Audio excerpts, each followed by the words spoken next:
pelo Intelligence Unit me foge aqui. Alguém me ajuda? Não? Me foge aqui. Me foge, já vou me lembrar. Enfim, uma metodologia consagrada que a gente reúne pessoas do mundo todo para discutir os grandes temas da humanidade. Esses temas são aprofundados em relatórios posteriores e o resultado desses relatórios, os resultados daquilo que a gente chama fatores de influência, permeados sobre os setores de atuação da Siemens, vão projetar para a gente cenários possíveis que vão impactar ou não nos nossos negócios. E a partir dessa análise, a empresa abandona certos negócios ou adquire outros negócios, né? A esse cenário futuro, a gente soma o desempenho do atual portfólio. Quer dizer, a gente promove o encontro de qual é o alcance do portfólio que a gente tem hoje e o encontro dessas duas coisas, quer dizer, o desempenho do portfólio atual e a perspectiva de desempenho futuro dele, diz para a gente onde a gente deve atuar, o que a gente deve fazer, como a gente deve investir em pesquisa e desenvolvimento, como a gente deve fazer aquisições, como a gente deve desenvolver parceria com organismos de pesquisa e desenvolvimento, enfim. Vamos lá.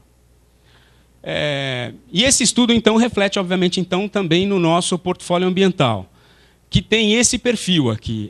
Existe um pedaço do portfólio que é dedicado às energias renováveis, o que é bastante óbvio de compreender para todo mundo. Existe aquele que é o portfólio que a gente considera ambiental, onde a gente desenvolve tecnologias que consigam ser mais eficientes daquelas que a gente tem hoje. Então, por exemplo, se a gente tem uma turbina a gás, ela é a mais eficiente do mundo. Se a gente tem uma tecnologia para o setor de óleo e gás, ela tende a ser a mais eficiente do mundo. Quer dizer, quando não dá para fugir daquele negócio, o objetivo, então, é focar na eficiência. Aliás, isso o portfólio de eficiência energética. A gente tem ainda o portfólio ambiental, adquirido mais recentemente, com o exemplo que eu dei, o de tecnologia de água, onde a gente tem processos para fornecer água para sistemas industriais diversos. Vamos lá. O desempenho desse portfólio ambiental hoje é uma coisa bastante curiosa, ele tem crescido a taxas bastante importantes, recentemente muito fomentado pelos pacotes pacotes anticrise dos principais governos do mundo, o próprio governo brasileiro, o governo americano também. Ele corresponde hoje, esse número já está desatualizado, a quase 30% do faturamento da empresa. Contudo, ainda requerer 50% do esforço de P&D da empresa. A gente vai falar um pouquinho sobre isso daqui adiante. Quer dizer, tecnologia ambiental custa caro, né? E aí a gente precisa encontrar mercado que queira pagar por isso. Vamos lá? Qual é o cenário que eu vejo hoje para inovação e sustentabilidade no Brasil? Um pouquinho do cenário o professor Luciel já contou para a gente, alguma coisa que pode ser repetida, mas eu acho que vale a pena discutir um pouquinho. Bom, em termos macroeconômicos, eu acho que é mais ou menos sabido por todos nós aqui, a gente encontra hoje condições que são favoráveis para uma coisa que é muito importante para a sustentabilidade e para a inovação, que é o investimento. Não é? Se você tem bastante dinheiro, a sua tendência a comprar um carro que é um pouco mais caro, que é híbrido, por exemplo, é mais provável, né? Se você tem mais dinheiro, a chance de você comprar um carro que tem airbag também é maior, né? Se você tem menos dinheiro, você provavelmente vai comprar um carro mais simples, que provavelmente não é tão eficiente, e assim por diante. Então, a dimensão macroeconômica hoje aponta para um cenário favorável para pesquisa, desenvolvimento e inovação com foco em sustentabilidade. Na dimensão tecnológica, a gente observa hoje no país um esforço para o seu crescimento baseado nas suas riquezas naturais, principalmente, né? Um relatório divulgado, se não me engano, em 2007, 2008, pelo CGE, uma consultoria que não me lembro agora o nome, Demos, acho que é a consultoria, dava uma dimensão bastante clara da força que o país tem para ser inovador, para ser sustentável em cima das suas riquezas naturais. Então, o próprio pré-sal é um deles, o esforço pelo álcool, o esforço internacional pelo álcool brasileiro é outro deles. A gente tem hoje no Brasil instalados aproximadamente 100 gigas de energia elétrica, e a gente tem um potencial só na região norte e nordeste de outros 100 gigas. Né? Só a gente está falando de uma região onde a gente tem Amazônia, a gente tem Cerrado, nas quais o aproveitamento energético vai ser muito mais pautado, vai ser muito mais sustentavelmente orientado. E isso, então, também tem um impacto em inovação e sustentabilidade bastante positivo. Quer dizer, na medida que a gente tende a explorar os nossos recursos naturais sob a pressão da sustentabilidade, deve-se imprimir um esforço por uso de tecnologias mais modernas, enfim, tecnologias mais sustentáveis. E esse cenário todo ele tem se refletido, de certa maneira, num esforço do país para aumentar a competitividade do mercado local via protecionismo. O que significa isso para empresas como a Siemens? Quer dizer, se a empresa desenvolve tecnologias que são ambientalmente corretas, eu contei lá para vocês, se a empresa tem um portfólio sustentável que é forte e o país ele introduz mecanismos protecionistas, a empresa ela se vê impelida a fazer o desenvolvimento dessas tecnologias aqui localmente, atendendo às necessidades locais. O mais importante dessas medidas é a nova lei de licitação brasileira, que permite ao governo pagar até 25% de sobrepreço para aquele produto que tiver sido desenvolvido aqui e que tiver sido manufaturado aqui. Um mecanismo bastante interessante. Eventualmente questionável internacionalmente, a gente ainda está aguardando o reflexo disso para grandes projetos, mas, de todo modo, um mecanismo interessante. E isso aplicado a todos os grandes investimentos de infraestrutura que o país deve ter para os próximos anos. Aí são algumas centenas de bilhões de reais que devem ser investidos em infraestrutura. A Petrobras acabou de elevar o seu valor de investimento para a exploração do pré-sal, por exemplo, mais de 170 bilhões de reais.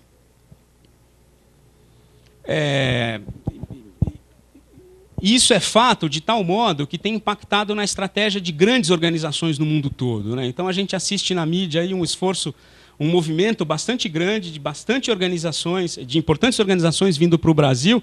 Eu trouxe aqui, garimpado da mídia, alguns exemplos dela, a Volkswagen, a própria Google, a IBM, anunciando investimentos importantes no Brasil. Vários exemplos aqui do setor automotivo, mas também um exemplo aqui do setor de saúde. A Pirelli tem o seu maior centro de P&D fora da Itália, aqui no Brasil. A British Gas acabou de voltar de Brasília, anunciando investimentos da ordem de 35 bilhões de reais no Brasil, 1,5 bilhão de real só dedicado à pesquisa e desenvolvimento. Eles também estão pleiteando um espaço nesse parque tecnológico da Universidade Federal do Rio de Janeiro. Enfim, existe um movimento bastante claro, orientado pautado na estabilidade macroeconômica brasileira, mas também orientado por esses mecanismos de protecionismo e, obviamente, visando o mercado que a gente tem aqui no Brasil. Mas não só companhias privadas, quer dizer, não é só a iniciativa privada que está focada aqui. Existe também um conjunto importante de organizações ligadas à área de pesquisa e desenvolvimento, várias delas com foco em sustentabilidade, que também estão se voltando para o Brasil. É uma das 4 grandes instituições de pesquisa e desenvolvimento da Alemanha. Fraunhofer, a Sociedade Fraunhofer se instalou recentemente aqui em São Paulo, aqui no IPT. O governo federal alemão instituiu nos últimos 2 anos 5 grandes centros de pesquisa e desenvolvimento espalhados pelo mundo. Eu não me lembro agora todos. Um na Rússia, um em Nova York, na Rússia em Moscou, Nova York, Nova Delhi, o 4º eu não lembro, o 5º aqui em São Paulo. Quer dizer, isso é bastante sintomático também. Enfim, vários outros exemplos. A Harvard tem um escritório recentemente instalado no Brasil para prospectar talentos brasileiros, a Universidade de Yale, a mesma coisa, enfim.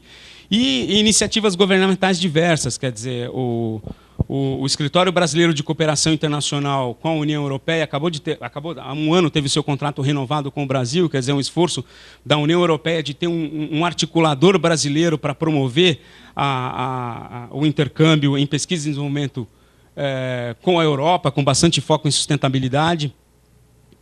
O Centro de Inovação da Alemanha, que eu acabei de citar aqui, acordos bilaterais diversos com a França, com o Reino Unido, o do Reino Unido muito pautado em sustentabilidade também, com a própria Alemanha. A gente está vivendo hoje o ano da inovação e tecnologia Brasil-Alemanha, num acordo assinado pelos 2 governos nos últimos 2 anos. Com todo esse cenário, eu acho que é importante a gente se deparar com algumas plagiando algo, com algumas verdades inconvenientes, né? Vamos falar da primeira. Eu disse para vocês, 50% do esforço de pesquisa e desenvolvimento da empresa, ela se dá sob portfólio ambiental, mas o retorno que ele traz do faturamento é da ordem de 30% somente. Quer dizer, tecnologia custa caro. E a gente precisa encontrar quem pague por isso, né? Para a gente conseguir vender. Tecnologia, segundo os critérios tecnologia sustentável, segundo os critérios da União Europeia, estão classificadas aqui naquilo que se considera média alta, alta intensidade tecnológica. E quanto maior a intensidade tecnológica, mais caro. Próximo. Por outro lado, paradoxalmente, a gente vive num país que tem uma pressão por ser sustentável, cada vez mais forte, né? Há a expectativa que o Brasil seja o gigante da sustentabilidade. Mas a característica do nosso mercado, assim como o da Índia, assim como o da China, assim como outros emergentes, é de privilegiar, é de focar a inovação, é de pagar pela inovação baseada em custo. A gente compra a inovação, mas a inovação que tiver orientação por custo. Diferente dos países de mercados maduros, de países ricos, onde a inovação ela é orientada pela performance. Então, esse é um outro tema para a gente refletir. Um outro tema para a gente refletir eu sou um entusiasta da inovação, eu trabalho com isso, eu sou um entusiasta da sustentabilidade, eu também trabalho com isso, mas a gente precisa entender até que ponto, a gente precisa discutir até que ponto a inovação ela é o caminho para a gente atingir a sustentabilidade. Qual é o alcance da inovação para a gente atingir a sustentabilidade que a gente precisa, baseado nos dados que o professor Luciel trouxe aqui para a gente? Quer dizer, se você encontra um carro que de alguma maneira ele é mais eficiente, ele economiza combustível, a tendência de você comprar esse carro é grande, e a minha também e a de todo mundo aqui nessa sala. Então, e o que vai acontecer se todo mundo comprar um carro porque ele é mais eficiente? Num dado momento, a coisa precisa ser repensada, né? E qual é o alcance, principalmente, das estratégias de sustentabilidade das empresas, né? Enquanto o professor Luciel falava, eu ficava pensando assim comigo, por que todo mundo nessa sala não abriu uma conta no Banco Real, de modo que ele fosse forte de um jeito que o Santander nunca pudesse ter comprado? Eu não tenho nada contra o Santander, né? Mas me parece que desapareceu um pouco. Eu, como cidadão comum, eu costumo bradar com o banco, né? Eu não sei, eu não consigo imaginar alguém abrindo uma conta no banco porque viu alguém fazendo assim na televisão, ou fazendo assim. Eu costumo bradar com o banco. Eu quero saber se a taxa é baixa e o serviço é bom. Sei lá, gente bonita na televisão não me impressiona. Mas por que enfim, todo mundo nessa sala não abriu uma conta no Real, de maneira que ele fosse tão forte que ele nunca conseguisse ser comprado por ninguém, conseguisse ser um banco cada vez mais sustentável? Quer dizer, então, qual é o alcance da estratégia de sustentabilidade das empresas? Eu tive num evento da Cogem há poucas semanas e reencontrei o Fábio Feldman, com quem eu trabalhei no projeto do governo brasileiro, no relatório do governo brasileiro sobre o consumo sustentável para Rio+10.